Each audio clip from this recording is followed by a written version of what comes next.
नमस्ते सर। नमस्ते। आपका हमारे दंतेवाड़ा ऑन एयर में आपका स्वागत है। मैं आपसे आपके इंट्रो के बारे में जानना चाहता हूँ कि आप हमारे दर्शकों को बताएँ कि आपका नाम और आप क्या-क्या किन-किन क्षेत्रों में हैं, उन सारी चीज़ों के बारे में थोड़ा बता दीजिए हमारे दर्शकों को। हाँ, मैं मूल तो महाराष्ट्र में सतारा करके शहर है, जी, डिस्ट्रिक्ट प्लेस है, वहाँ का रहने वाला हूँ मैं। और मैं वहाँ बीएमएस की पदवी का ले लिया, आयुर्वेदिक डॉक्टर का जी, पदवी का ले लिया। और जो होने के बाद मेरा कहीं न कहीं आदिवासी क्षेत्र में जो आरोग्य सेवा देते हैं, उसके बारे में मेरी कुछ किताब या कुछ लेख ऐसे मैंने पढ़े। जी, तो वो पढ़ने के बाद अभी उसमें एक नाम ऐसा जाते-जाते बोल सकता हूँ मैं, डॉक्टर अल्बर्ट श्वाइट्ज़र। ये जी। एक बहुत बड़ा नाम है, नोबेल पुरस्कार।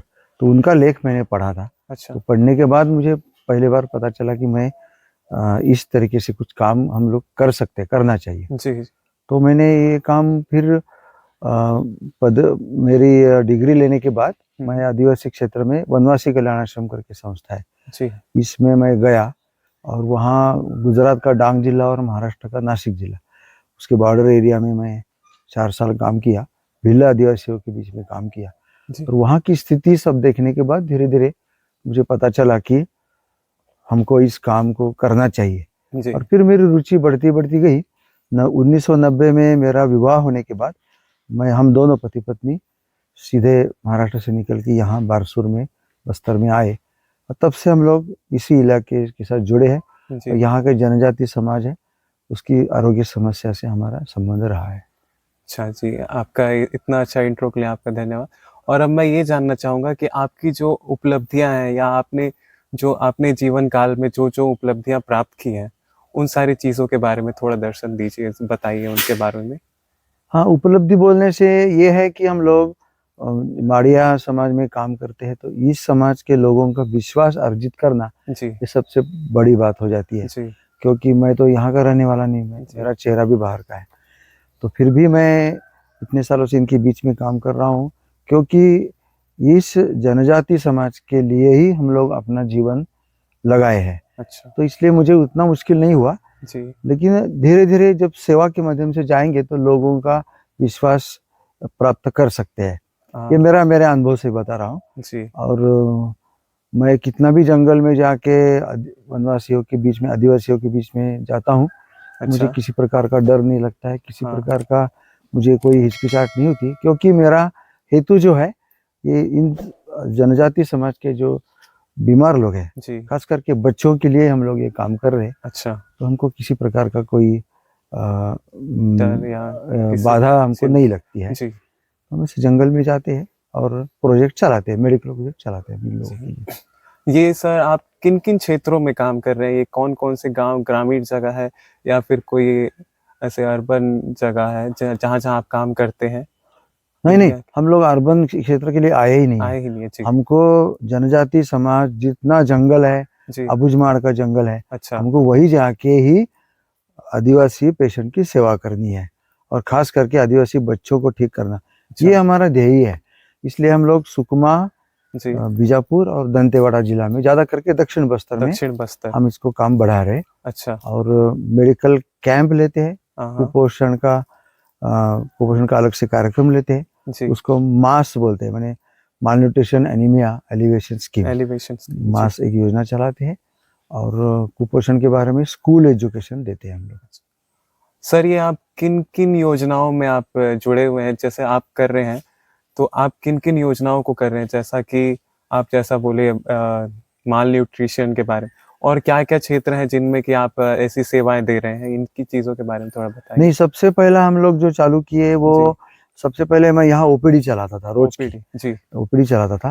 लेकिन हुँ। ओपीडी में ऐसा होता है कि आप एक जगह पर फिक्स हो जाते हो हाँ, हाँ। और ज़्यादा से ज़्यादा 20-25 गाँव के पेशेंट आपके पास आते हैं। बस। लेकिन सुकमा, बीजापुर के दूर-दूर इलाके के लोगों को हम क्या सेवा दे पाएँगे? जी। तो हम लोगों ने मेडिकल कैंप विथ फ़ॉलो-अप, ये प्रोजेक्ट हम लोगों ने चालू किया।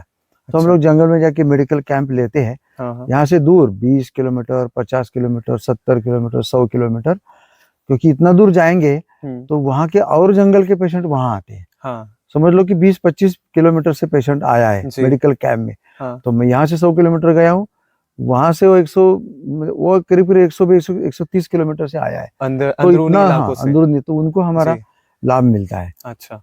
तो मेडिकल कैंप हम लोग लेते हैं। हाँ हाँ। मेडिकल कैंप दिन भर का हो गया, जी। उसके बाद हम लोगों ने emergency list, referral list, refer. Follow up list ऐसे अलग से बनाते हैं। जी। जिन पेशेंट को तुरंत भर्ती कर देना है, एडमिट करना है, उनको 2 या 3 दिन के हम लोग अंदर एडमिट कर लेते हैं। आप ये खुद लेकर आते हैं या फिर आप खुद गवर्नमेंट लेके को? हमारी एम्बुलेंस जाएगी, जी। उन लोगों को, पेशेंट्स को वो ले आएगी, अच्छा। और जो अस्पताल में ले जाना है वहाँ ले जाएगी। जी। एडमिट करना है तो एडमिट कराएगी, हाँ। इन्वेस्टिगेट करना है, डायग्नोसिस करना है, करवा के रात को आएंगे। जी। जिस पॉइंट से पेशेंट को हम लोग उठाया है, उसी पॉइंट को रात को आके छोड़ देंगे पेशेंट को। अच्छा।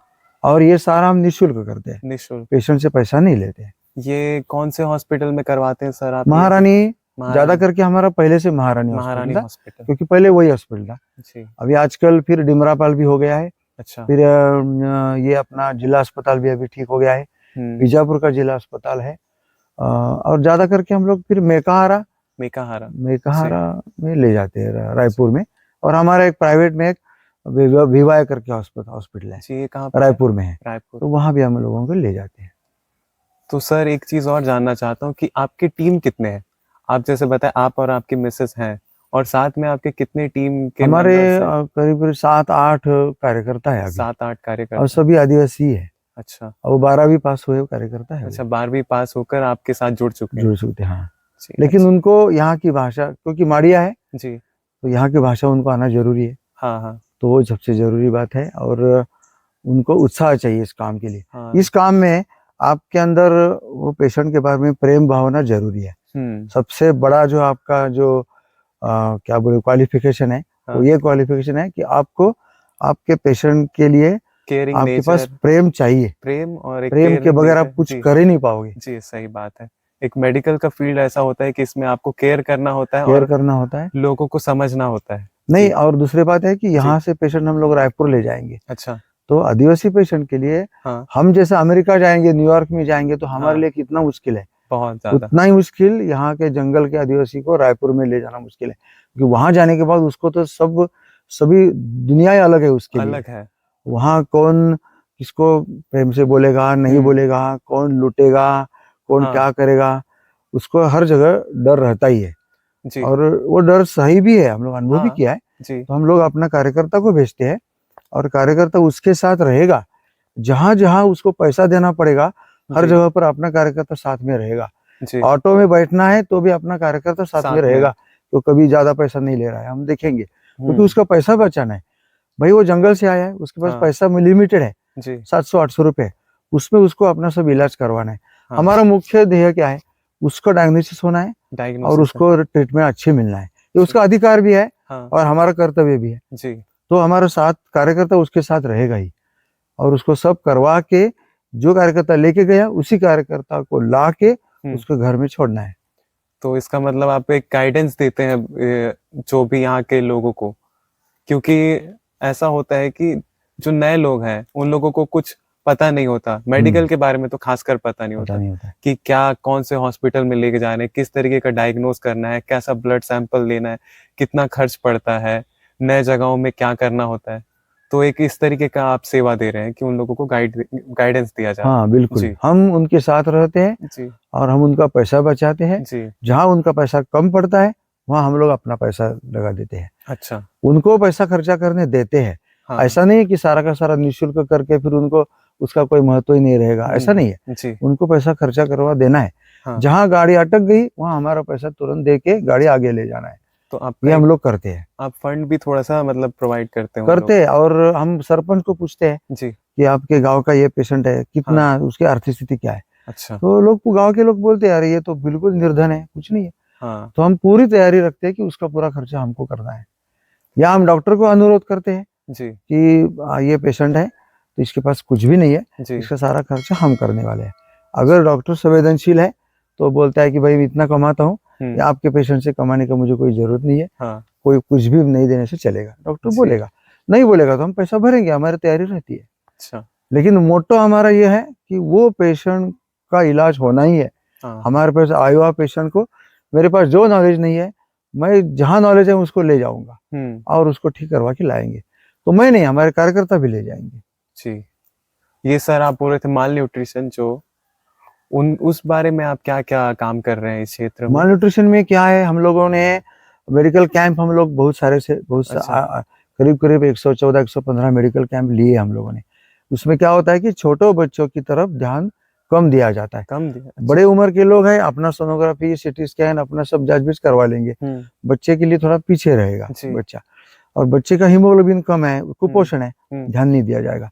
तो हम लोगों ने 2019 में अच्छा। कुछ बच्चों पर प्रयोग किए अलग से, और जब हमको पता चला कि हम जो कर रहे हैं उसमें हीमोग्लोबिन 9 9.5 तक आ रहा है, तब हम लोगों ने 2021 में ये माल न्यूट्रिशन एनीमिया एलिवेशन स्कीम मास, इस योजना से कुपोषण कार्यक्रम का आरंभ किया। अच्छा। तो उसमें हम लोग 8 हीमोग्लोबिन के नीचे जो बच्चे रहेंगे उनका हीमोग्लोबिन 12 के ऊपर ले जाना है।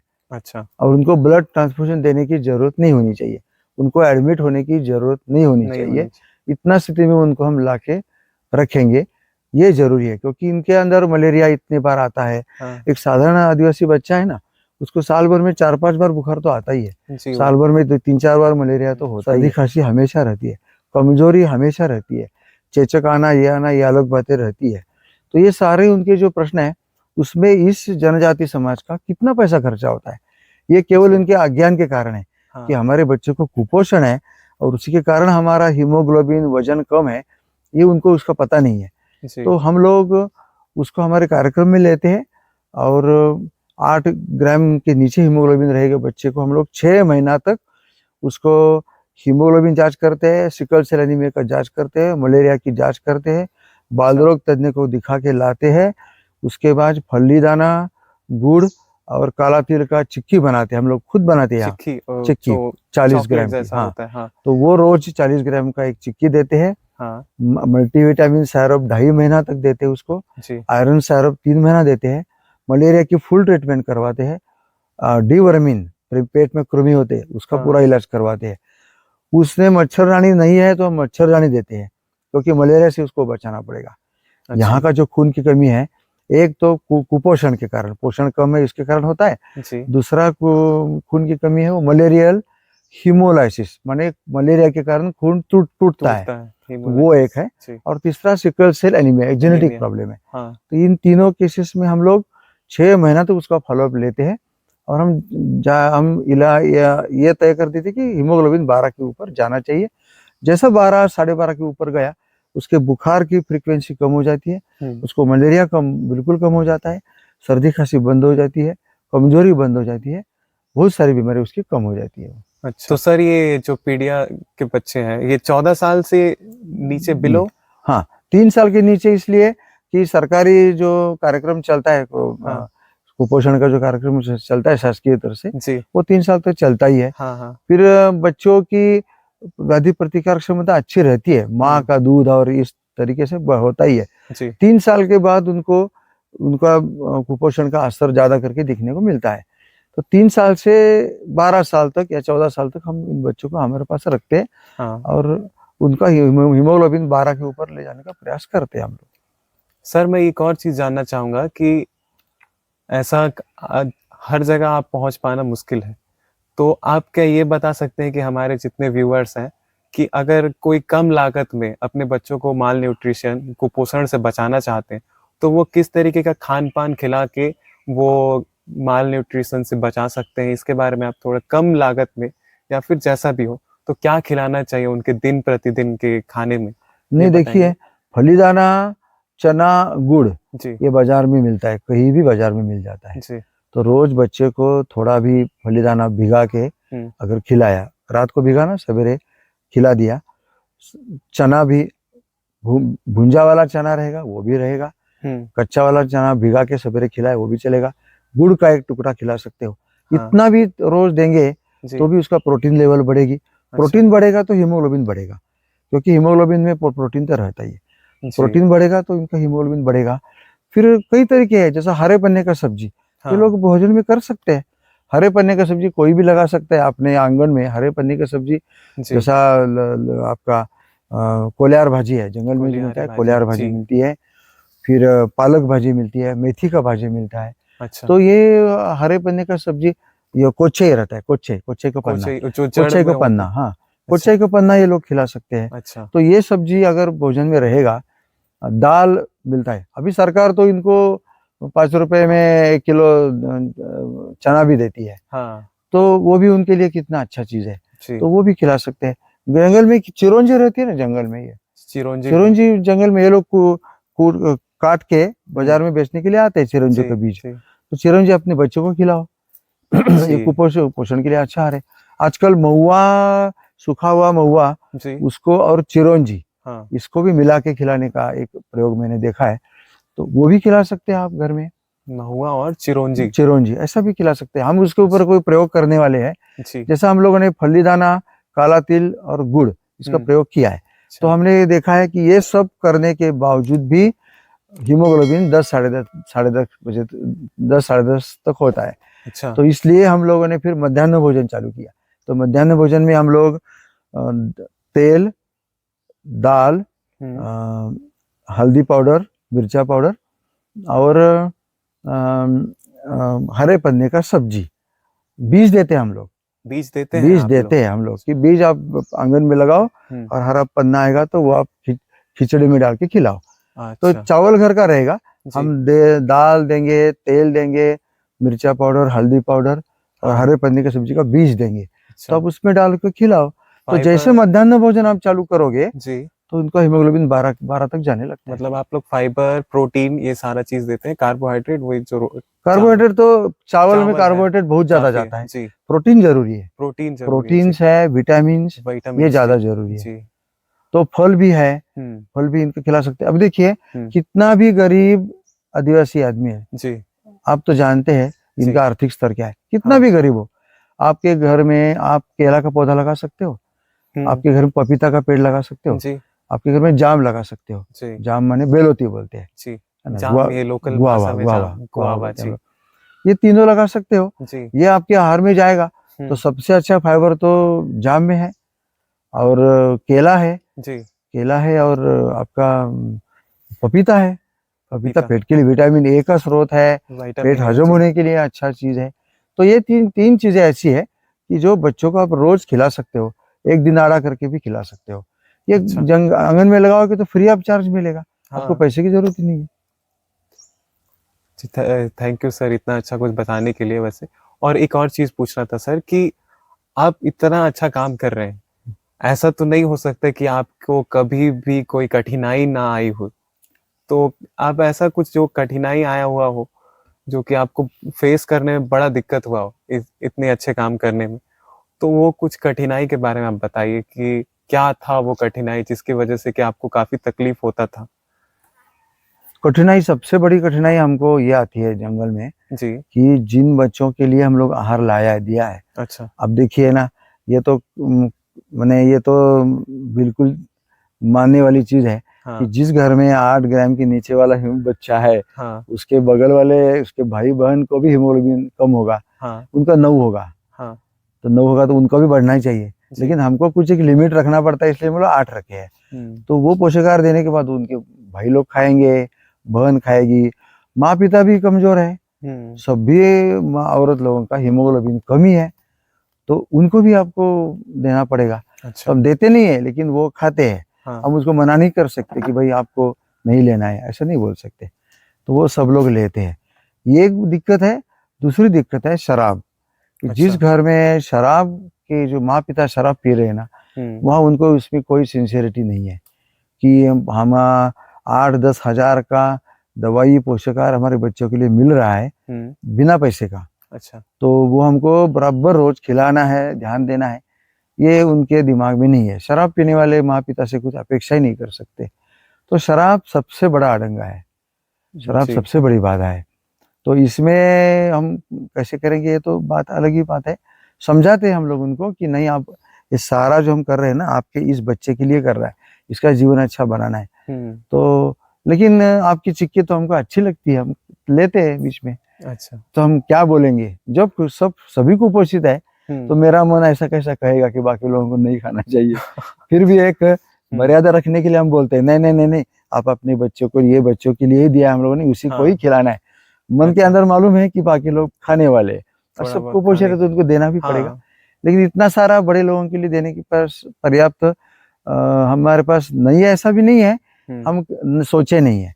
हम जो बच्चों तक ही ये सीमित रखा है कुपोषण का मामला, अच्छा। क्योंकि बड़े लोगों में जो आप कुपोषण का मामला हल करने जाओगे तो वो महासागर है, उसके आप कोई पार नहीं हो जाओगे, इतना बड़ा प्रॉब्लम है वो। इसलिए हम लोग बच्चों को ही लिया है अभी फिलहाल। जी। तो सर ये जितना आप कार्य करते हैं, जितना भी आप ये खिलाने का हो गया, चिक्की जैसा बोल रहे हैं, सारी चीज़ें बनाने में कुछ लागत तो लगता होगा। तो ये लागत आपको मतलब गवर्नमेंट से मिलता है या फिर आप खुद अरेंज करते हैं? क्या करते हैं इस चीज़ के हाँ, बारे में हमारे थोड़ा? कुछ शहर के लोग हैं, जी। तो वो हमको ये जंगल के जो आदिवासी है उनके बच्चों के लिए शहर के लोग दान करते हैं। अच्छा। शहर के लोगों में, बहुत सारे लोगों में ये भावना है जी। कि ये आदिवासी समाज, ये जनजाति समाज हमारा है, हमारा भाई है, जी। वो वहाँ संकट में है, हमको उसको मदद करना है। हम लोग वहाँ जा नहीं सकते, तो जो जा रहे उनको हम मदद करेंगे तो उनके पास पहुँच जाएगा।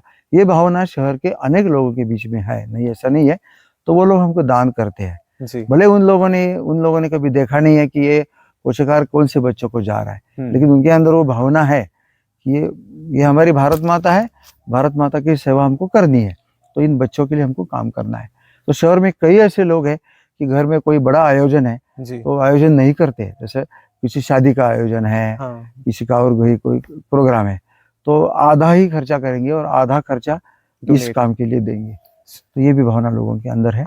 तो समाज बहुत चिंता करता है, जी। ऐसा नहीं, बहुत चिंता करता है, समाज भी देता है मदद।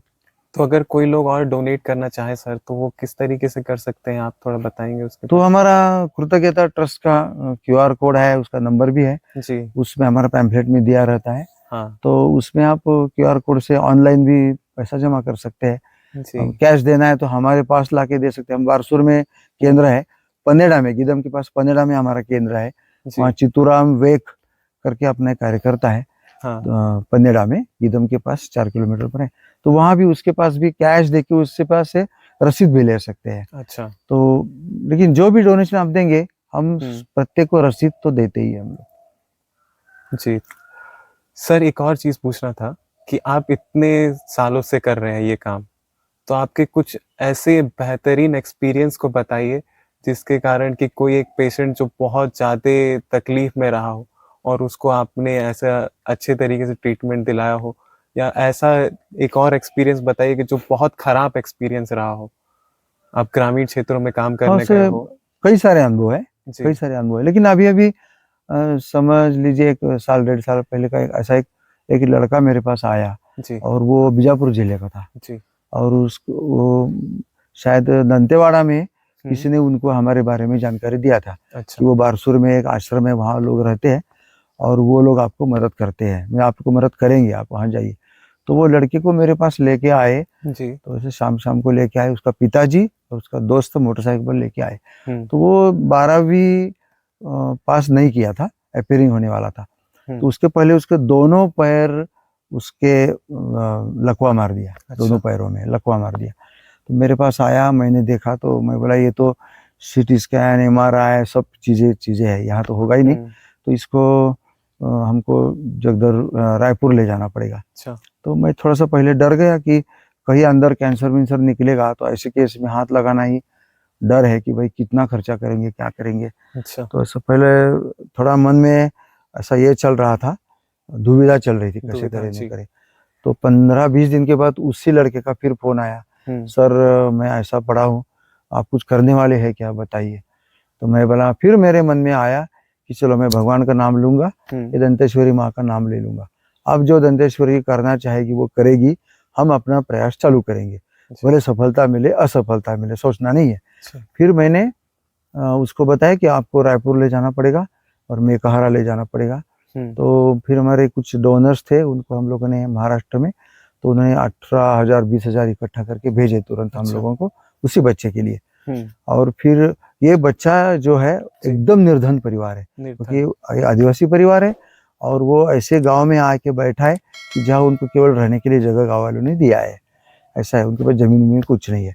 तो ये मजदूर करने वाला आदिवासी परिवार है। अच्छा। और उनका इकलौता बेटा ये जब इस स्थिति में आ गया तो पिताजी तो काफी डरा हुआ था। वो तो मेरे साथ बात ही नहीं कर रहा था, इतना डर गया था वो।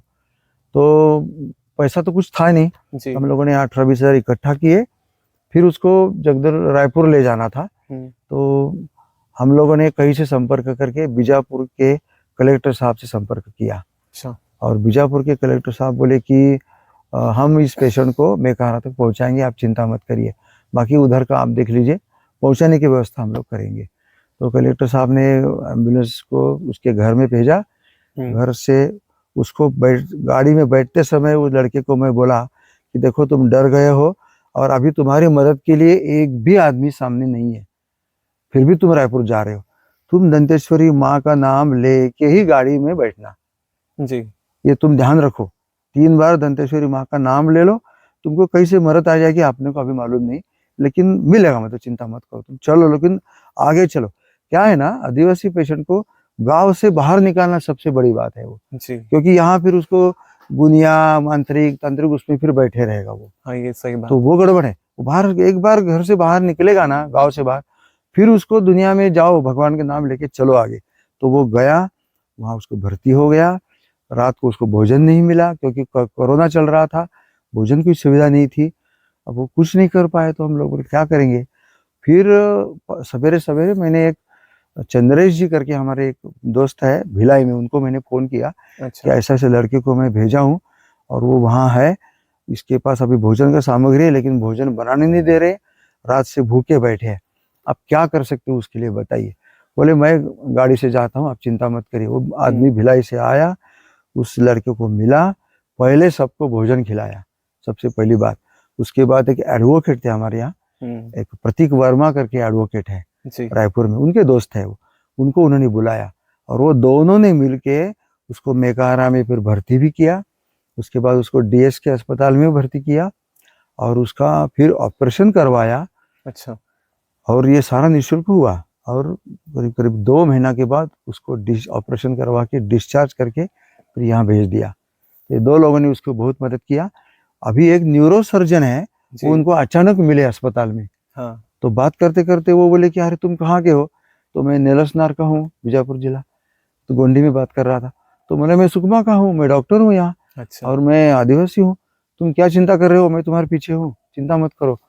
तो उसको इतना आराम मिल गया उसके कारण, तो डॉक्टर ने भी खुद ही उसके लिए प्रयास किया और ऐसे 4-5 लोगों ने मिलकर इतना अच्छा प्रयास किया कि लड़का जो 1 इंच भी उंगली हिला नहीं सकता था, इतना उसको पैरालिसिस हुआ था, लकवा मारा था। वो लड़के का ऑपरेशन होने के बाद अभी 100 किलोमीटर मोटरसाइकिल चलाता है वो। और उसमें अभी इलेक्ट्रिशियन का कोर्स भी किया है, कंप्यूटर का कोर्स किया है, एक दुकान डाला है और अभी आधार कार्ड वगैरह करने का और दुकान डालेगा, ऐसा चल रहा है उसका। तो लड़का बहुत अच्छा हुआ। और वो यहाँ आने के बाद वो हमारे बारसूर की जो देवी है माणिकेश्वरी देवी के दर्शन करने के लिए भी आया वो।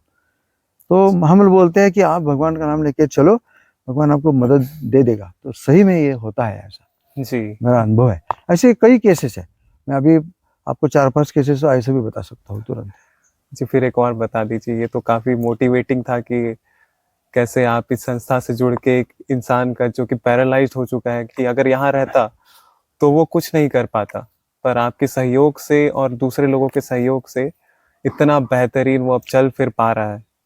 तो एक और मोटिवेशनल आप जो बता दीजिए कि जिससे कि और लोग भी इस संस्था से जुड़ सके और इस संस्था का सहयोग कर सके इसके। नहीं, बताता हूँ मैं।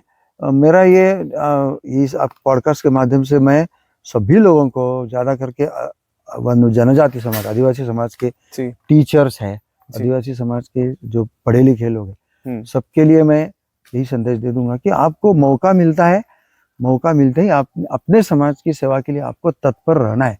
मैं बैंक में गया था, गीदम में, और बैंक में कतार में खड़ा था मैं, और नॉर्मल जैसा काम चल रहा था। तो एक औरत आई, उसके साथ एक बूढ़ी माँ आई, और वो खड़ी होके अंगूठा लगा रही थी और फिर नीचे बैठ रही थी। अंगूठा लगाने नहीं हो रहा था उसके, नीचे बैठ रही थी, फिर खड़ी हो रही थी, फिर नीचे बैठ रही थी। 3-4 बार ऐसा करने के बाद एक बार अंगूठा लगने के बाद उसको वहां जाके सुला दिया उसकी माँ ने। तो मैं उसकी स्थिति देखा तो उसको सीवियर एनीमिया था, इतना खून कम था उसके शरीर में। तो मैं दंग रह गया। फिर मैं अपना कतार छोड़ के उसके पास गया कि भाई ये कहाँ की पेशेंट है? तो बोले ये फलाना फलाना गांव की पेशेंट है। कौन सा पारा? ये पारा। नाम क्या है? तो नाम बताया।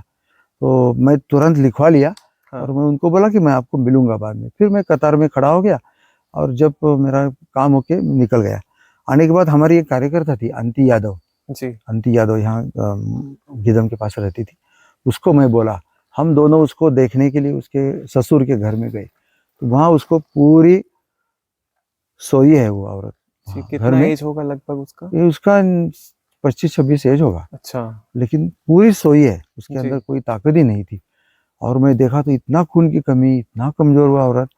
फिर उनको पूछा, मैंने पूछा क्या प्रॉब्लम क्या हुआ है? हम्म। तो बोले डिलीवरी के बाद इतना खून गया है कि इसको अभी खड़ा होना भी मुश्किल हो गया है इसके लिए। पीपीएच।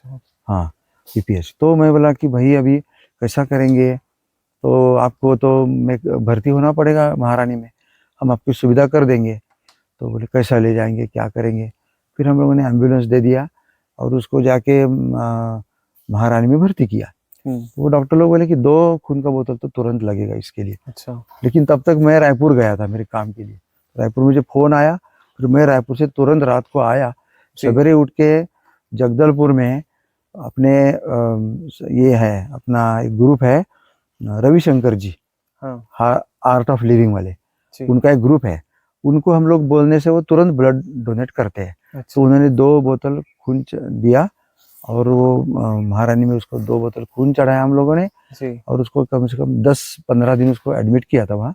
वो करने के बाद उसको हम लोग फिर उसको लेके वो लोग उसकी माँ के घर में लेके गए, जी। चित्रकूट के नावघाट पारा में, वहाँ हम्म। लेके गए। वहाँ जाने के बाद हम लोगों ने देखा, मैं वहाँ गया, फिर 2 महीना उसका कोई समाचार नहीं मिला। फिर हाँ। घर में गया तो बोले वहाँ लेके गया, फिर मैं वहाँ गया। तो वहाँ जाने के बाद तो मुझे एक धक्का ही लग गया देखने के बाद। वो तो उसकी पूरी हड्डी दिख रही थी। मैं बोला तो ये 2 खून चढ़ा है, ये सब क्या, ये तो और कठिन हो गया इसका हाल। तो वो बोले, तो पिताजी बोला कि भैया ये तो नहीं रह गया, सब मुझे लग रहा है। तो कोई जांच भी नहीं किया कि आप लोगों ने, कोई लेके नहीं गए यहाँ भी इतना चल? यहाँ लेके गए तो रिपोर्ट दिखाओ।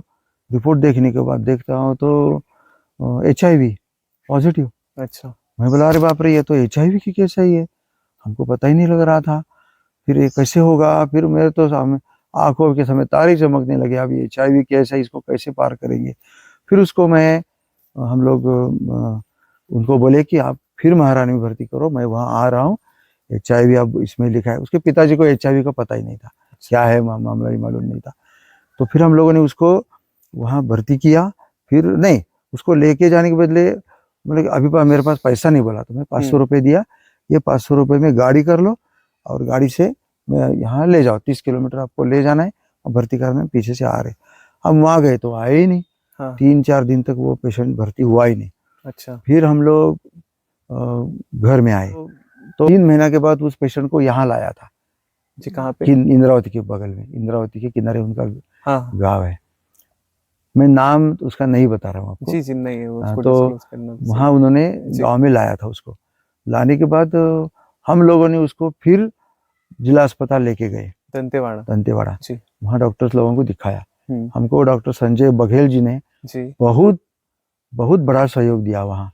हाँ। बहुत बड़ा सहयोग ऐसा था कि वो बोले भले HIV वहाँ पॉजिटिव निकला होगा, हम लोग यहाँ HIV का टेस्ट करवाएंगे और हम अपने तरफ से हम अलग से इस केस को देखेंगे, चिंता मत करिए। जी। तो HIV टेस्ट निगेटिव निकला। बोले 6 महीना तक निगेटिव निकलेगा तो डिक्लेयर करेंगे निगेटिव। 6 महीना तक उसका टेस्टिंग किया, निगेटिव निकला। वो पेशेंट को फिर सलाइन मैंने लगा के सब करवा के फिर वो घर में लेके आए। फिर 4 महीना तक कोई समाचार नहीं, घर के लोग हमको बताए नहीं। 4 महीना के बाद हमारे बाकी पेशेंट को ले जाना लाना, जगदलपुर ले जाना, रायपुर ले जाना, हमारी व्यवस्था तो रहती है। जी। तो फिर मेरे दिमाग में आ गया, मैं आंटी को बोला कि आंटी ये पेशेंट तो अभी नहीं रहेगी, शायद ऊपर गई होगी, लेकिन उसके घर में पूछेंगे कब गई, क्या हो गया उसका, आगे जाके पूछ सकते हैं। तो फिर उसके गांव में गए और हम लोग जाके घर के सामने खड़े हो गए और उसका नाम चिल्लाए। तो घर के लोग आए, तो कौन चाहिए आपको? तो हम नाम बताया, बोले वो तो यही है। उसको बताया, वो दौड़ दौड़ दौड़ के आई। अच्छा। और पहले वो हमारी अंती यादव जो कार्यकर्ता है उसके पाँव में गिरी। वो जी। बोले तुम्हारे कारण मैं ठीक हो गई हूँ, भगवान ने तुमको भेजा था मेरे लिए। और वो ठीक हो गई और बढ़िया हमको चाय भी सब खिलाया और बढ़िया हो गई। तो उसका कहना है कि मैं मेडिकल से भी ठीक हो गई, सिराहा के पास लेके गए, 500 रुपये मैंने जो दिया था वो हाँ 500 रुपये लेके उसको सिराहा के पास लेके गए। तो जी, ये कहाँ पे? सिराहा माने मंत्र डालने अच्छा, वाला। तांत्रिक हाँ, अच्छा। गुनिया के पास ले हाँ गए। और कुल मिला के ये हमको देखने को मिला कि 2 साल के बाद वो औरत अभी बढ़िया है, जी। उसके अभी 5 लड़कियां हैं। और अभी हम फील्ड अभी बीच में भी जाके आए, जंगल जाके अपना काम भी करते, स्वस्थ है, अभी बढ़िया है। जैसे तो कि ये आप बोल रहे थे कि डायग्नोस जरूरी है, डायग्नोसिस करना जरूरी है, डायग्नोस करना जरूरी है। क्योंकि अगर डायग्नोस ही अगर नहीं है तो फिर इंसान का ट्रीटमेंट भी होना नहीं, मुश्किल है। फिर वो हवा में आप तलवार तीर मार चलाएंगे जी। और वो पैसे से लूटा जाएगा। हाँ, अब अगर कहीं HIV पॉजिटिव दिखा रहा है, वो सबसे बहुत जो डेंजरस बीमारी, हाँ, और कहीं हमारे डिस्ट्रिक्ट हॉस्पिटल दंतेवाड़ा में ही फिर नेगेटिव आ रहा है, कितनी बड़ी बात है ये। और सही बात। उन्होंने लगातार 6 महीना तक टेस्ट किया जी। और डिक्लेयर किया कि इसको HIV नहीं है। अब हाँ पहले पॉजिटिव क्यों आया मालूम नहीं हमको, अच्छा लेकिन वो औरत ठीक हो गई, अभी एकदम बढ़िया है। जी, वही मेन चीज डायग्नोसिस का मतलब होता है, मतलब जानना सही डायग्नोसिस। सही डायग्नोसिस करना।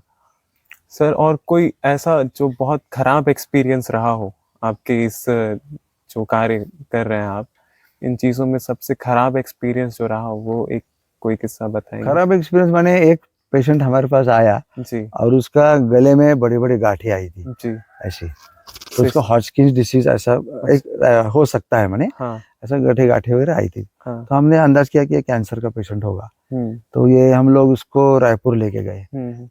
अब कैंसर हॉस्पिटल में आपको मालूम है हाँ 4 दिन वहां बैठना पड़ता है। जी 7 पेशेंट के साथ अपना कार्य करता, 4 दिन बैठेगा, तीसरे चौथे दिन नंबर लग जाएगा, क्योंकि पहले से इतने लोगों की कतार लगी है। ये गुटखा जो है हाँ उसके कारण कई कैंसर पैदा हो रहे हैं अभी, जी कि हमारे लिए डेंजर है वो। तो उतने सारे पेशेंट वहां आते हैं, हाँ। तो उतना जाके बैठना, 4 दिन बैठना, वो सब कर किया। फिर उसका कैंसर निकला। हाँ कैंसर निकले के बाद उसका ट्रीटमेंट चलाया, सब किया। अब वो केमोथेरेपी वगैरह दे दिया। फिर 21 दिन के बाद जाना है, तो फिर यहाँ घर में आया। आने के बाद दूसरे बार 21 दिन के बाद फिर हम लोग लेके गए, जी 2 बार लेके गए। हाँ। फिर इलाज विलाज सब करवा के लाए। हमारा पैसा भी जाता है, समय भी जाता है, सब जाता है। लेकिन उसको समझाया था कि आपको कैंसर है और आपको खाना पीना अच्छा करना है, इतना सारा दवाई, सारा इलाज सरकार आपको फ्री ऑफ चार्ज करता है। हाँ माने हम लोग तो सरकार को गालियां देते हैं, अरे गालियां क्या दे रहे हो, आपका ट्यूबरकुलोसिस का ट्रीटमेंट सरकार सारा फ्री ऑफ चार्ज करता है। फ्री है। आप MDR multi drug resistant tuberculosis है, हाँ सारा खर्चा आपको करता है। HIV का सारा खर्चा सरकार करता है। कैंसर का सारा इलाज सरकार आपको करता है। अच्छा। सरकार को कितना खर्चा करना है आपके लिए, तो हाँ आप खुद को भी थोड़ा सा अच्छा रखो। तो ये आदमी शराब पीने लगा। जी। तो तीसरे सिटिंग में जब जाना था, उस समय मैं घर में गया हाँ और उसकी लड़की थी घर में, तो BSc किया था उसने, BSc नर्सिंग वाली लड़की थी। अच्छा। अब नर्सिंग वाली लड़की सुनने से मैं उसको सुनाने लगा, और तुमको तो ध्यान देना चाहिए, पिताजी है तुम्हारे, ऐसे है वैसे है, तुम लोगों को ध्यान देना चाहिए, तुम पढ़े लिखे होते हो, फिर हमारे घर के चिंता नहीं करते हो, तो फिर मतलब क्या पढ़ाई का। हाँ ऐसा मैं बड़ा लेक्चर उस लड़की को दिया। अच्छा। वो लड़की इतनी सियान थी, हाँ तो शांत सब सुन रही थी वो मेरी जी। बातें सब सुनने के बाद। अभी तुम्हारे पिताजी कब आएंगे, अभी आएंगे, थोड़ा समय रुक जाइए, आएंगे। और एक 10 मिनट के बाद वो आदमी आ रहा है। फिर वो लड़की मुझे बोली, आप मुझे इतना सा सुनाया ना, मेरे पिताजी को देखो, वो डोलते डोलते डोलते डोलते आ रहा है। अब ये मामला है, जी। मैं बेटी हूँ, मैं कैसी सेवा करूंगी मेरे पिताजी का। वो इतना शराब पीता है, और उसको बोला है कि कैंसर जैसी बीमारी से लड़ाई चल रही है, तो आपको पोषक आहार कितना अच्छा अच्छा लेना है। हाँ और ये छोड़ के आप आहार भी कम कर रहे हो और शराब भी पी रहे हो, लिवर भी खराब कर रहे हो, शरीर को खराब कर रहे हो। तो आने के बाद मुझे बोलने लगा कि मैं तो लिया हूँ। हाँ तो बोले, दादा ऐसे नहीं करना भैया, इतना सारा खर्चा हम लोग भी कर रहे हैं, आपको भी घर से करना पड़ता है, तो आप इसे छोड़ना पड़ेगा आपको। जी। भले मैं मरूंगा, लेकिन मैं नहीं छोड़ सकता इसको। तो फिर मैं ऐसे क्या करना है, फिर हम आपको नहीं ले जाएंगे भैया, इतना दूर नहीं ले जाएंगे।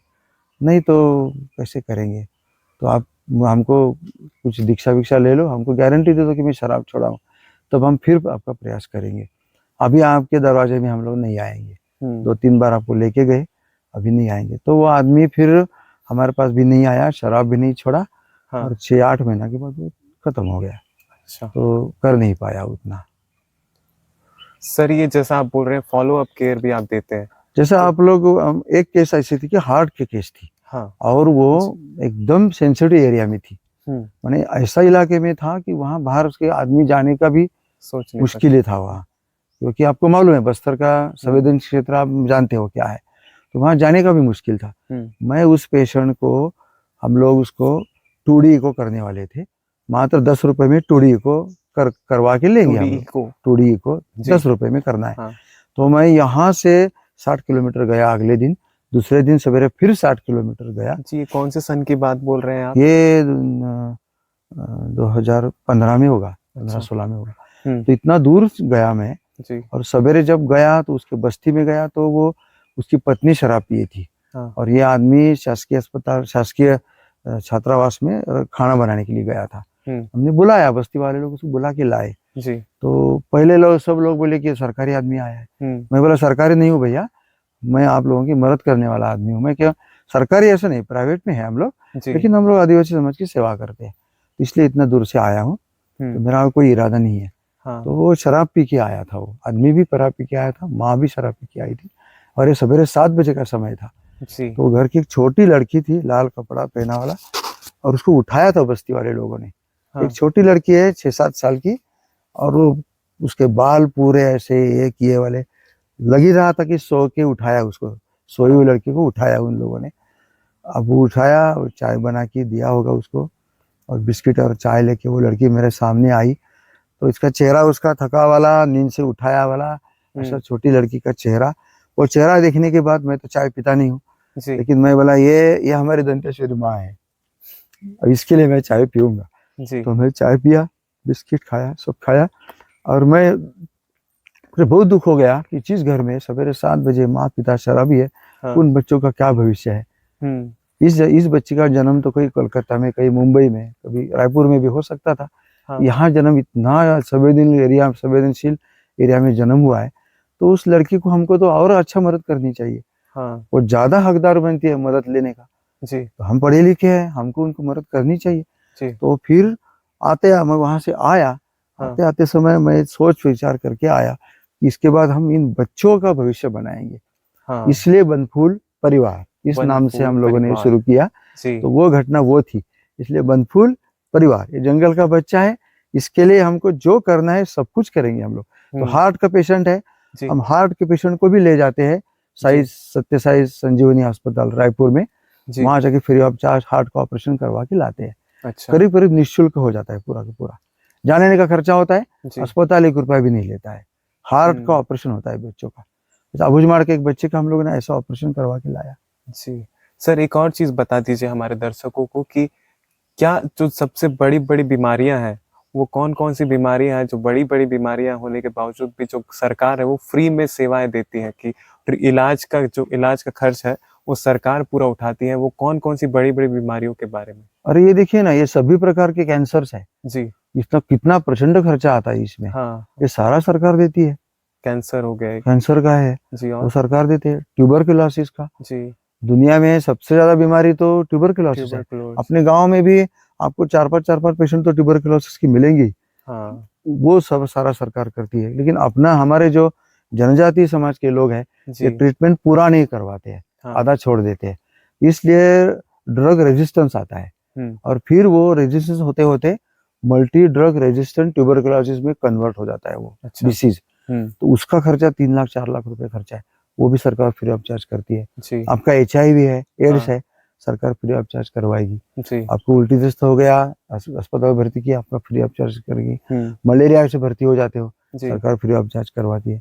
आप यहाँ केशन, हमारे आश्रम के सामने एक औरत ऐसी मोटरसाइकिल से गिर गई, और जो लेके जा रहे थे वो लोग भाग गए मोटरसाइकिल लेके, औरत वही गिर गई। हम लोग वहां खड़े हो गए, किसी ने फोन किया, 108 गाड़ी आ गई, उसको लेके गए, जाकर अस्पताल में भर्ती किया उसको, रात भर ट्रीटमेंट चला, सवेरे उठ के सामान लेके वो भाग गई। 1 रुपया दिया नहीं, लिया नहीं, सारा खर्चा सरकार कर रही है। तो सरकार हमारे लिए नहीं करती, हम ऐसा कैसा बोलेंगे। और सरकार क्या करती है माने क्या, हमारे तरफ से तो हमारे खर्चा से ही सरकार चलती है। सरकार तो करती है, मैंने एक तरीके से हम ही लोग हमारे समाज के लिए मदद कर रहे हैं ना। सरकार के पास में हमारा टैक्स ही जाता है, और कहाँ से जाता है। तो सरकार के माध्यम से हम ही लोग हमारे लोगों का खर्चा तो करते हैं। तो ऐसा मानना नहीं चाहिए कि हमारा कुछ नहीं हो रहा है, कुछ नहीं हो रहा है, ऐसा नहीं है। हमारा कर्तव्य क्या है, वो हमको पहले देखना है। हमको बीमारी नहीं आनी चाहिए, ये हमको पहले देखना है। कुपोषण से आप मुक्त हो जाओगे, आप अपने बच्चों को बीमारी से मुक्त करोगे ना, तो आपका खुद का खर्चा नहीं जाएगा। मैं आपको ये बोल रहा हूँ, सरकार इतना सारा खर्चा करने के बावजूद भी, इतना सारी सुविधा होने के बावजूद भी जी, जनजाति या आदिवासी समाज का जेब का जो पैसा निकलता है प्रवास के लिए, भोजन के लिए, खाना पीना प्रवास में करना पड़ता है, ये सारा खर्चा है, ये सारा अब्जों रुपया आदिवासी के जेब से निकलता है। ये सारा पैसा हम लोग बचा सकते हैं हाँ, अगर हम जागरूक हो जाए, जी, साफ सफाई का ध्यान रखें और हमको पोषक आहार अच्छा रखे, जी, मच्छरदानी में सोए, शुद्ध जल पिए। और ये गुटखा गुड़ाकू पोगो लंदा जी, सल्फी मन लंदा, ये क्या है? हमारे राक्षस है हमारे लिए, जी, हमको उसको छोड़ना चाहिए। हम स्कूलों में जाके बच्चों को सिखाते हैं, हाँ, बच्चे अच्छा बोलते हैं, ठीक है हम ऐसा करेंगे, गुटखा नहीं खाएंगे, पोगो नहीं खाएंगे, बच्चे बोलते हैं स्कूलों में जाके। लेकिन बड़े बड़े लोग जो गुटखा तो पोगो सब खाते हैं ना, वो बोलते हैं कि भैया ये मरने वाली दवाई हम जानते हैं, लेकिन हम इतना आदी हो गए कि मरने वाली दवाई हम लोग खा रहे हैं। अब ऐसे बड़े लोगों को आप कैसे सुधारोगे, क्या बताओगे? तो हम सही बच्चों बात को है। समझाते हैं जी, कि ये आपके लिए शत्रु है, हाँ, ये आपको खत्म ही करेगा। आपके रिश्तेदार, आपकी पत्नी, आपके बच्चे, माँ पिता, सबसे दूर आपको ले जाएगा हमेशा के लिए। इतना बड़ा खतरा है और इसलिए ये सारे हमारे शत्रु है, ये सारा खर्चा सरकार करती है। तो हमको जागरूक होना ही है इसके लिए। जी। सर ये आप स्कूल जाकर भी ये क्या हेल्थ एजुकेशन देते हैं या फिर सिर्फ गाँव में ही जाकर नहीं नहीं आता नहीं नहीं स्कूल में जाते हैं, है? जी, स्कूल में जाके हमारा सवा दो ढाई घंटे का कार्यक्रम रहता है जी, और वो उसमें हम लोग कुपोषण, एनीमिया मानी खून की कमी, हुँ, साफ सफाई जी, और ये नशाखोरी, ये हाँ, चारों विषयों के बारे में सवा दो घंटे का हम लोग कार्यक्रम लेते हैं। एक समय 30-40 बच्चों को सिखाते हैं हम लोग स्कूलों अच्छा, में जाके। अभी ज्यादा करके दंतेवाड़ा जिला के स्कूलों में जा रहे हैं।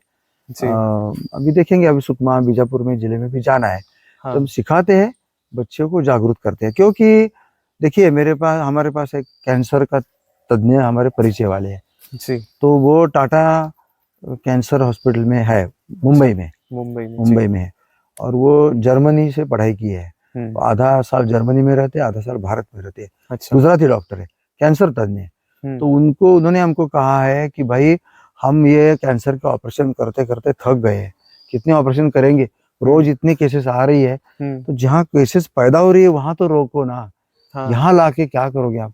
पैदा होने के बाद उसका भी पैसा जाएगा, सरकार का पैसा जाएगा, आदमी रहेगा नहीं रहेगा कोई गारंटी नहीं है।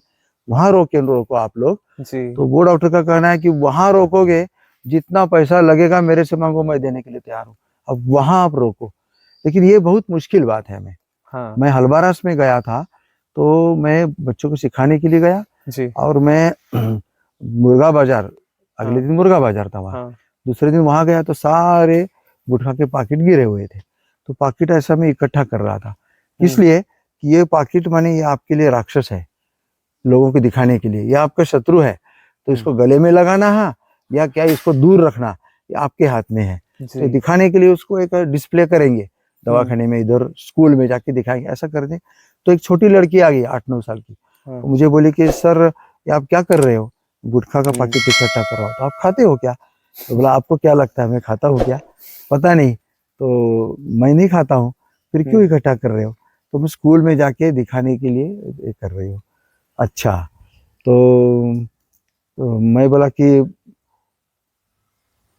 तुम मेरे से कैसे बात किया? हाँ, तुमने मुझे पहचाना क्या? तो बोले कि आप तो हमको सिखाने के लिए आए थे ना। अच्छा, तो बोले अगले दिन जिस स्कूल में गया था उस स्कूल हुँ, में वो लड़की थी, मैंने उसको हाँ, सिखाया लेकिन चेहरा याद नहीं रहा। जी, तो ये पाकिट आप इसलिए निकाल रहे हो क्या कि और कौन कौन खाते हैं बच्चों को सिखाने के लिए? तो फिर वहाँ गऊ चराने वाले 8-10 लड़के लड़कियां और आ गए, हाँ, सब इकट्ठा हो गए। हुँ, फिर वो एक दूसरे के बात करने लगे, तो ये क्या कर रहे हो आप लोग? तो गुटखा का पाकिट इकट्ठा कर रहे हैं, सब बातें मैं बताने लगा बच्चों के जी, बीच में। मुझे बच्चों के बीच में बहुत आनंद आता है, बहुत उत्साह आता है। जी, तो बात करते करते वो लड़की बोली ये जो है ना सामने वाला, हुँ, ये पाकिट खाता है, गुटखे का पाकिट। अच्छा, अरे तुम्हारा उम्र कितना यार, 5-6 साल के हो, तुम पाकिट खाते हो? मैं नहीं खाता हूँ। लड़की बोल रही खाता है, ये खाता है, दिन में 3 पाकिट खाता है। मैं बोला तू ये तो बोल रही है मैं नहीं खाता हूँ। फिर हुँ, बाकी लोग बोले खाता है ये लड़का। हुँ, अरे तुम कहाँ के हो? फिर मेरा यहाँ का, चलो तुम्हारे घर चलेंगे हम लोग। हाँ, तो सब मिलके उसके घर में गए, तो उसके घर में दुकान ही था, अच्छा। गुटखे का पैकेट सब टंगा हुआ था। हुँ, फिर उसको माँ को बुलाया जी, कि आपने आपके घर में ये जो ला के रखा है ना, हाँ, ये सारे राक्षस आपने ला के रखे हैं। किसी के घर में हम हुँ, किसी नागराज कोबरा हुँ, सांप है, नाग सर्प को जी, घर में रखेंगे क्या आपके? ना, नहीं रखेंगे। तो ये तो सांप से भी ज्यादा कठिन चीज है। वो सांप हुँ, काटने से इलाज तो होता है, इसका इलाज क्या है? वो आपने इतने बड़े सांप को घर में लाके रखा है, जहरीला सांप को, और आपको ये मालूम नहीं है कि आपका बच्चा खा रहा है ये। हुँ, तो पैसा कमा रहे हो, इधर बच्चे का भविष्य बर्बाद कर रहे हो, कैसे कर रहे हो आप? तब मुझे ध्यान में आ गया कि ये सारी बात केवल बच्चों को सिखाने की नहीं होगा, क्या गांव के बात अंदर है, भी इसका। गाँव तो जी, फिर हम लोगों ने सोचा कि ग्राम सभा में इसको बोलना है, ग्राम सभा में भी ग्राम सभा में भेजा। बोलना पड़ेगा। जी, फिर शाला त्यागी बच्चे हैं, हाँ, शाला बाह्य बच्चे हैं, हाँ, उनको कौन सिखाएगा? सही है। हमारा ये प्रयास चल रहा है कि शाला त्यागी शाला बाह्य बच्चों को इकट्ठा करके हुँ, उनको ये सारी बातें कैसे सिखाएंगे। अच्छा, बड़ा कठिन चीज है वो, हाँ, क्योंकि इतने जंगल में दूर दूर गऊ बैला को चराने के लिए जो बच्चे जाते हैं, उनको लोगों को इकट्ठा लाना है 1 घंटा के लिए, हाँ, उनको अच्छा पोषक आहार खिलाना, तो खुश हो जाएंगे। जी, उसके कारण ही लोग उसके बाद आएँगे। ये ज्ञान ले लेंगे हाँ, और ये समझाएंगे क्या ऐसे ऐसे बात है। तो जी, हम कैंसर का पेशेंट का पोस्टर भी ले जाते हैं हुँ, स्कूल में, या उन बच्चों को दिखाने से हाँ, वो मुंह छिपाते हैं। हम बोलते हैं कि अरे आप 1 सेकंड देखने के लिए भी आपको इच्छा नहीं हो रही, आप मुंह छिपा रहे हो। जी, प्रत्यक्ष आपको हुआ तो क्या अनुभव होगा बताइए। हुँ, फिर मैं कैंसर के पेशेंट के अनुभव उनको बताता हूँ। हाँ, साल भर में हम 4-5 पेशेंट ले जाते हैं कैंसर के, यहाँ मैं कह रहा था। बस्तर संभाग से। हाँ, मैंने हमारे इलाके से, जी, और उसमें से एक आधा वापस आता है, बाकी 4 तो जाते ही है धीरे धीरे। अच्छा, तो हम बच्चों को सिखाते हैं, तो ये सारा जरूरी है, बच्चों में ये अवेयरनेस डालना जरूरी है। ये सारी बीमारियों से ना हुँ, हमारे जो गरीब समाज है, आदिवासी समाज है, जनजाति समाज है, उसको करोड़ों रुपए रोज जेब से निकलते जा रहे हैं, जी, लेकिन इनको इसका जागृति नहीं है। हुँ, अस्पताल में ले जाएंगे, जाने आने का खर्चा करेंगे, वहां जाके भर्ती करना पड़ेगा, हाँ, खाने पीने का खर्चा अपने को ही करना है। डॉक्टर बोलेगा इतना इंजेक्शन लेके आओ, जाओ जाओ जल्दी। अब थोड़ा बोलोगे कि सरकार फ्री ऑफ चार्ज करता है, मैं दवाई नहीं लाऊंगा, अरे हुँ, बच्चे को लगाना इंजेक्शन तुरंत ले आओ, हाँ, तो लाना पड़ेगा। ये सारा खर्चा हम गिनेंगे। एक कैंसर पेशेंट अगर रायपुर जाता है, हाँ, केवल जाना आना भोजन, हाँ, इसमें 60 से 70 हजार खर्चा होता है उसका। बाप रे! तो ये पैसा हम बचाएंगे ना, हम जागृति हुँ, लाएंगे तो। इसलिए हम लोग बच्चों को सिखाते हैं। जी, फिर ग्रामों में जाके हुँ, पोषक आहार जागृति सम्मेलन भी लेते हैं। उन्हीं बच्चों के माँ पिता, हुँ, सरपंच, उप सरपंच, वार्ड पंच, सबको बुलाते हैं, हाँ, सबको पोषक आहार खिलाते हैं जी, और इसका महत्व समझाते हैं। लेकिन वो लोगों के इकट्ठा होने के ऊपर है, उतना जागृति नहीं है लोगों में। लेकिन स्कूल हमको अच्छा मिलता है, स्कूल में अच्छे बच्चे मिल जाते हैं, तो एक स्कूल साथ इतने सारे बच्चों को हम सिखा सकते हैं। हुँ, और प्रशासन से बहुत अच्छा सहयोग मिलता है इस मामले में, प्रशासन से भी, जी। बहुत अच्छा से। यही है ना कि जड़ से खत्म करेंगे तभी होगा। अगर आप डंगाल काटते रहेंगे कहते तो कितना, कोई फायदा नहीं, कोई वो फायदा फिर नहीं। से फैलता ही रहेगा। सही बात है। हम आदिवासी समाज के लिए आए हैं यहाँ, हाँ, तो इसलिए हमारे तो दिन रात दूसरा कोई भगवान का नाम वही है, राम राम राम लेते हैं ना, जी, वैसे आदिवासी या गरीब समाज का हमारा दिन रात चिंतन वो चलता ही है। हुँ, और ये भगवान की सेवा है, दंतेश्वरी माँ की पूजा है, मैं समझता हूँ। हुँ, और हम लोग कुछ प्रिंसिपल इसमें रखे हैं। हाँ, हाँ, प्रिंसिपल ऐसे है कि मैं आपको पहले बताया वैसा, जी, कि पेशेंट आपके पास जो आता है, हाँ, वो इलाज करवाने के लिए आता है, हुँ, कितना भी बड़ा बीमारी हो उसका, हाँ, वो इलाज करवाने के पास आपके पास आया है। जी, तो ना सुनने के लिए वो नहीं आया है ना। सही है।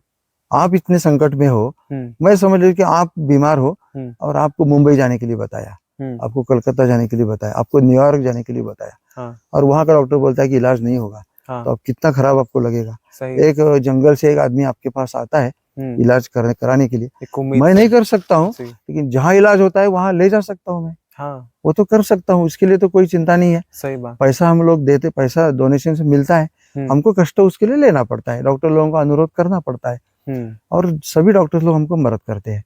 तो हम वो ना कहने के लिए हमारे पास नहीं आया है, हाँ, वो इलाज होगा ये सुनने के लिए ही आया है, तो हमको इलाज उसको करके ही देना है, यही भगवान की सेवा है। दूसरी बात, हमारा प्रिंसिपल ये है कि आनंद प्राप्त करो, आनंद बांटो।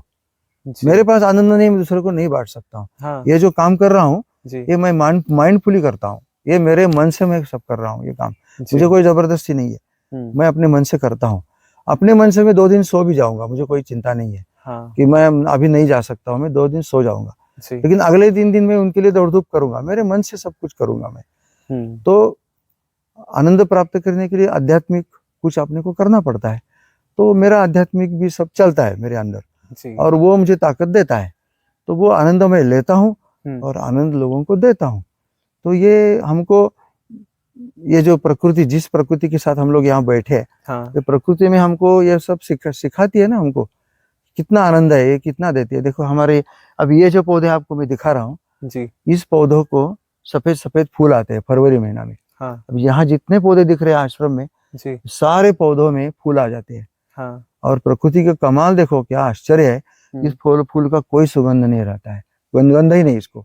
हाँ, लेकिन हज़ारों लाखों मधुमक्खी आती है यहाँ हाँ, फरवरी महीना में 15 दिन के लिए और ये सारे पौधों के फूल से शहद लेके रस। जाती है वो। अच्छा, अब किसने उनको बुलावा भेजा है, किसने भेजा? वो नहीं। आ रहे, ये उनको दे रहे हाँ, और स्वच्छंदता से वो शहद लेके जा रहे। जी, प्रकृति हमको ये सिखाती है कि हम हमारे अंदर गुणों को लेना है जी, और दूसरे के लिए उसको उपयोग करवा देना उपयोग। है।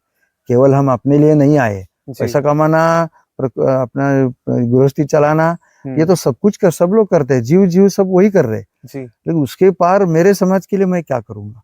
हाँ, वो हमको सोचना है। लोकमान्य तिलक बोलते थे कि हम पढ़े लिखे हैं, हमारे समाज और देश के लिए हम लोग कुछ नहीं कर रहे, हाँ, तो मैं ऐसे व्यक्ति को देशद्रोही बोलूँगा। मैं कुछ नहीं कर रहा हूँ लेकिन मैं अपने आनंद के लिए आराम से बैठा हूँ, हाँ, नहीं चलेगा।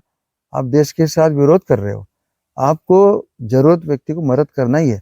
आपने एक बहुत बड़ा नाम सुना होगा, Edmund Hillary, sir Edmund Hillary. Mount Everest में हाँ, सबसे पहले चढ़ाई करने वाला दुनिया का वो व्यक्ति था, जी, एडमंड हिलरी। जी, तेंजिंग नोरके और एडमंड हिलरी। तो हाँ, न्यूजीलैंड का आदमी था। हाँ, तो वो देखिए हमको सोचना, हम भारतीय लोगों को भी बाहर की दुनिया से बहुत सीख मिलती है हमको अगर सोचेंगे तो।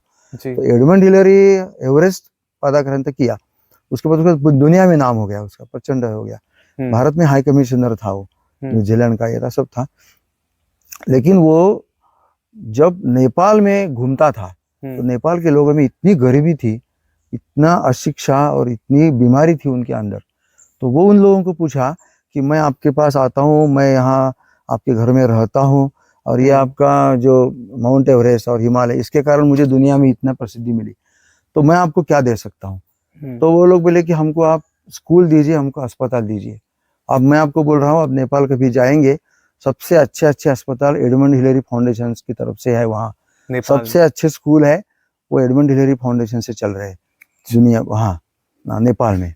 तो उसको पूछा कि आप तो माउंटेनियरिंग करते आप, हाँ, है ना, पर्वत चढ़ना ये करना वो आपका ये काम है सभी, तो माउंटेनियरिंग करने वाले आपको इन लोगों की मदद करने की इच्छा क्यों होगी? तो उन्होंने बोला कि मेरे माँ पिता बोलते थे कि आपसे जो बदनसीब है, आपके जो जिसका नसीब आपसे कम है, उसको मदद करना ये आपको ये आपका कर्तव्य है। उससे आप ये नहीं कर उससे आप नकार नहीं कर सकते हो। जी, तो ये एडमंड हिलरी ने ये जो कहा है, everyone has obligation to help less fortunate. Obligation है, आपको बंधन है ये, आप ना नहीं बोल सकते हो। आपसे जो कम नीचे वाला स्तर का जो व्यक्ति है, जीव है, जीव बोलूंगा मैं, मनुष्य तो छोड़ो, जीव भी है, उनको मदद करना आपका कर्तव्य है। उसे आप छुटकारा नहीं कर सकते, आप, ये आपका कर्तव्य है।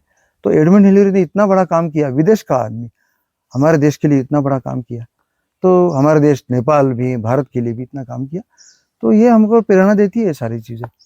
और रीडर्स डाइजेस्ट मैं बहुत पढ़ता हूँ, अमेरिकन जो मासिक आता है रीडर्स डाइजेस्ट, अच्छा, मैं बहुत पढ़ता हूँ। विदेश में एक एक जीव को बचाने के लिए वो लोग कितना प्रचंड कष्ट करते हैं। वो लोग एक व्यक्ति का जीवन बचाने के लिए वो लोग चाहे उतना कष्ट करेंगे, उसका जान बचाएंगे।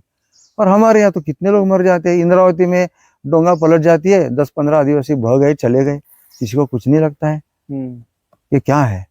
तो कितने बीमार में मर जाते हैं, कितने अभी गुटखा का दुकान, हर गांव में गुटखा का दुकान है, बेच रहे, हमारे लोग बेच रहे, हमारे लोग उस संकट में फंसते जा रहे हैं। तो हमको लोगों को मदद करनी चाहिए ना, नहीं तो हमारा इस पृथ्वी पर आने का हमारा मकसद भी क्या है? जी, सही बात है। अपना कोई ध्येय ही नहीं फिर। और सर एक चीज़ और जानना चाहूँगा मैं, आप जैसे प्रेरणा की बातें कर रहे थे इतने सारे आपके प्रेरणादायक हैं। तो आप यहाँ जैसे आप महाराष्ट्र के बताए, तो आपको यहाँ आने का प्रॉपर जो प्रेरणा कहाँ से मिला कि आप इस जगह को ही चुने? आदिवासी जगह तो काफ़ी जगह है, आदिवासी लोग बहुत जगह रहते हैं, भारत के बहुत से राज्यों में, पर आपने इसी जगह को क्यों चुना? नहीं, ये हमारी वास्तव में मैं जो बाबा आमटे जो है आमटे। गढ़चिरौली में जिला में है, अच्छा। बाबा आमटे, प्रकाश आमटे, हुँ। उनके सेंटर पर मैं जाने वाला था, अच्छा। लेकिन वहाँ मुझे प्रवेश तुरंत नहीं मिला। हुँ। वो जी, तुरंत ये वहाँ कहाँ जाने पे का है? प्रवेश नहीं मिला। ये कहाँ पे रहते हैं? गढ़चिरौली में, यहाँ हेमलकसा है, हाँ। बीजापुर जिले के उस पार, अच्छा। महाराष्ट्र का, इसमें हुँ।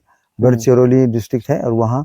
हेमलकसा उनका सेंटर है। अच्छा। तो वहाँ उन्होंने तुरंत मुझे अनुमति नहीं दी, आपको 2 साल यहाँ रहो, उसके बाद जाओ, आनंदवन में रह के फिर वहाँ जाओ, ऐसा बोले। तो हुँ। मेरे पास उतना समय नहीं था, हाँ। क्योंकि मेरी इंटर्नशिप पूरी हो गई थी हुँ। और मेरे पास समय नहीं था कुछ भी। हुँ। तो मुझे कोई बताया कि ये वनवासी कल्याण आश्रम नाम की एक संस्था है, हाँ, हाँ। इस संस्था में आप काम कर सकते हो, इसमें भी आप आदिवासियों को मदद कर सकते हो। अच्छा। तो मैं गुजरात के डांग और महाराष्ट्र का जो नासिक जिला है, हाँ। उस बॉर्डर में काम करता था। अच्छा। 90 में हम लोग जो यहाँ आए, तो हाँ। हमारे वनवासी कल्याण आश्रम के अखिल भारतीय संगठन मंत्री करके बोलते हैं, ऑर्गेनाइजिंग सेक्रेटरी थे, हुँ। भास्कर के भास्करन उनका नाम, अच्छा। के भास्करन इस नाम से उनको जानते हैं, हुँ। भारत में उनका के भास्कर नाम से जाना जाता है। हाँ। वो हमारे सामाजिक कार्य में हमारे गुरु। हाँ। तो उन्होंने हमको बस्तर भेजा कि आपको महाराष्ट्र के बाहर निकलना चाहिए, हाँ। महाराष्ट्र के बाहर बहुत समस्या है, केवल महाराष्ट्र महाराष्ट्र क्या कर रहे हो। तो हम लोग इधर आए, जी। तो उन्होंने हमको बस्तर, एक मेघालय और हाँ। बस्तर दोनों चॉइस दिए थे। हाँ, हाँ। तो मैं और मेरी पत्नी जब शादी हो गई, हमारा विवाह हो गया, हुँ। तो बोले कि दोनों को जाना है तो मैं आपको बस्तर भेज सकता हूँ, वहाँ आपकी ज़्यादा ज़रूरत है, आप जाना चाहते हैं तो बोलिए, दोनों जी। चॉइस है। जी। तो हम बोले आपको जहाँ भेजेंगे, क्योंकि हमारे गुरु है, वो सामाजिक कार्य वो गुरु है, हुँ। तो उन्होंने हमको यहाँ भेजा। हाँ, तो हाँ। मैं बारसूर में आ गया। और हाँ। मैं आपको बता रहा हूँ, के भास्करन ये हमारे कल्याण आश्रम के जो अखिल भारतीय संगठन मंत्री थे। हाँ। मैं अपने जीवन में देखा हूँ कि संत किसी के जीवन में हुँ। देखने को मिलना, हाँ। उनके साथ रहने को मिलना, उनके साथ बात करने का, ये भाग्य की चीज है। जो लोगों ने रामकृष्ण परमहंस को देखा है, हुँ। जो लोगों ने तो संत तुलसीदास को देखा है, संत तुकाराम को देखा है, आंखों के सामने देखा है, तो बहुत बड़ी बात है, बहुत भाग्यवान। हमारे सामने तो ऐसा कोई भाग्य नहीं है, लेकिन मेरे सामने ऐसे ही संत आ गए कि सीधा साधा कपड़ा में रहने वाला एक व्यक्ति, जनजाति आदिवासी समाज के लिए इतना प्रेम उनके अंदर कि वो यहाँ आते थे। मैं अपने आंखों से देखा हूँ, वो यहाँ आते थे, 2 दिन रुक के यहाँ से जाते थे, तो हमारा आश्रम के सारे लोग रोने लगते थे यहाँ से निकलते समय। अपने आंखों से देखा हूँ, तो इतना प्रेम उनके अंदर इस आदिवासी जनजाति समाज के बारे में था, तो उसके कारण ही हम लोग बहुत ज़्यादा उसमें ये हो गए। आज भी हम उनकी प्रेरणा से हम लोग यहाँ बैठे हैं, और शायद उसकी प्रेरणा से हम लोग आखिर तक ये जनजाति समाज के लिए काम करते ही रहेंगे। उनके बारे में थोड़ा बताइए, थोड़ा मैं जानना चाहता हूँ कि वो क्या। के भास्करन ये जी। कल्याण आश्रम के अखिल भारतीय संगठन मंत्री थे। हाँ। मुंबई में उनका निवास था। हाँ। और ये हम लोग आए 1985 में, तो उसके पहले ही वो कल्याण आश्रम में आए थे। 1983-82 में कुछ कल्याण आश्रम के प्रमुख हो गए थे पूरे भारत के। तो आए थे, उस समय उनका उम्र होगा 64, ऐसा कुछ तो होगा साधारण, ऐसा कुछ होगा। लेकिन पहले ही दिन से हम लोगों ने देखा कि एकदम सीधे साधे व्यक्ति में तो बहुत सारी ओरेटरी नहीं है। उनका भाषण सुनने के बाद कोई प्रभावित होगा ऐसा भी नहीं है। हाँ। कि उनका कोई अंग्रेजी फ्लुएंट बोलते थे, वो बढ़िया बोलते थे, क्योंकि उनका मिशनरी स्कूल में बचपन में पढ़ाई हुआ था। लेकिन वो आदिवासी समाज के लिए उन्होंने अपना जीवन अर्पण किया था। तो वो उनका जीवन, उनका रहना, वो सब इतना प्रेरणादायक था कि हमको उनको देख के ही लगता था कि ये व्यक्ति ने अपना खून पसीना इस समाज के लिए लगा दिया है, तो हमको इस राह पर चलना ही है। तो उनका हम लोगों ने इतना अच्छा अनुभव पाया कि एक उदाहरण बता रहा हूँ आपको। हम मुंबई में उनको मिलने के लिए गए थे। अच्छा। हमारे ऑफिस है वहाँ बड़ाला में। बड़ाला में हम लोग मिलने के लिए गए थे। तो हम पहुंचे वहाँ, और रात को बोले कि भोजन के बाद बैठेंगे गपशप करने के लिए, क्योंकि उन्होंने हमको भेजा था, वही हमारे प्रेरणा स्रोत। तो हमारे बीच में जो मन में जो बातें आएगी, ये सब उनको ही बोलेंगे हम लोग। तो कम लगेगा, ज्यादा लगेगा, अच्छा लगेगा, बुरा लगेगा, हम उनको ही बोलना है। वो हमारे माँ पिता समान हो गए, उनको बोलना है। तो हम उनको 9 बजे के बाद, भोजन के बाद उनको जाने लगे उनके पास। तो वहाँ कार्यालय प्रमुख हमको आके बुलाया, आप उनके पास जा रहे हो क्या बात करने के लिए? हाँ, जाएंगे, जा रहे। उनको कोई भी निगेटिव एक्सपीरियंस नहीं बोलना है, अच्छा। कोई भी नकारात्मक अनुभव उनके पास नहीं शेयर करना है। बोले अरे ऐसा तो हम तो बोलने के लिए आए, नहीं भैया मत बताओ। वो आप बोलोगे चले जाओगे, रात को नींद में वो जग जाएंगे और उसको वो याद आ जाती है कि हाँ। आदिवासियों की स्थिति ऐसा है, आदिवासियों की स्थिति वैसा है। तो रात को अपने आप अंदर रोने रोने लगेंगे वो। तो हमको जब आवाज सुनाई देता है रोने का तो हम जाके उठाएंगे, क्या हो गया भैया जी आपको? अरे कुछ नहीं, मेरा ऐसे ही थोड़ा सा याद आया था तो मुझे दुख लगने लगा। तो आदिवासी समाज का जो दुख है, बीमारी का दुख है, इनको लूटने का दुख है, इनको अज्ञान के कारण इनको जो कई प्रकार के संकट का सामना करना पड़ता है, ये सारा याद आने से उनको रोना आता था। वो इतना सेंसिटिव वो व्यक्ति था। मैं खुद संवेदनशील व्यक्ति हूँ। जी। एक पेशेंट का बीमारी देखा तो मैं चुपचाप रह नहीं सकता हूँ, मैं कुछ ना कुछ तो करूंगा ही। तो मेरे से 1000 गुना संवेदनशील व्यक्ति है, वो कैसा होगा? वो तो संत की श्रेणी में ही होगा ना। जी, सही बात। तो फिर हम लोग उनके पास गए, सब अच्छा बोल के बाहर निकले हम लोग। तो ऐसे व्यक्ति के साथ रहे तो हमारी वो प्रेरणा है। काफ़ी प्रेरणादायक होंगे वो। तो सर अभी बस आपसे बात करके बहुत ज़्यादा अच्छा लगा। और इतनी सारी बातें आपसे जानने को मिली, बहुत अच्छा लगा आपसे, आपके बारे में इतना सब कुछ जानने को मिला। और जो आपने बताया कि आदिवासियों के बारे में कि कैसे हम हर कोई जो यहाँ के लोग हैं, जो पढ़े लिखे हो या फिर जो भी हो, उन लोगों को ज्ञान देना चाहिए, उन लोगों को बताना चाहिए कि क्या करना चाहिए, क्या नहीं करना चाहिए, अच्छे से उन लोगों को जागरूक करना चाहिए। ये आपने हम सभी दर्शकों को और हमें भी बताया, इसलिए आपका धन्यवाद करना चाहूँगा मैं। जी हाँ, इसी के हिसाब से फिर आपको धन्यवाद सर। नहीं, जी। मैं भी धन्यवाद देता हूँ कि मुझे इतना अच्छा बोलने का अवसर भी मिला, जी। मुझे अनुभव बताने का अवसर भी मिला जी। और कई लोगों के पास मेरा ये अनुभव चला जाएगा। जी। तो आपका जिला प्रशासन का मैं धन्यवाद, कलेक्टर साहब का धन्यवाद जी, अर्पित करूँगा। धन्यवाद सर। धन्यवाद।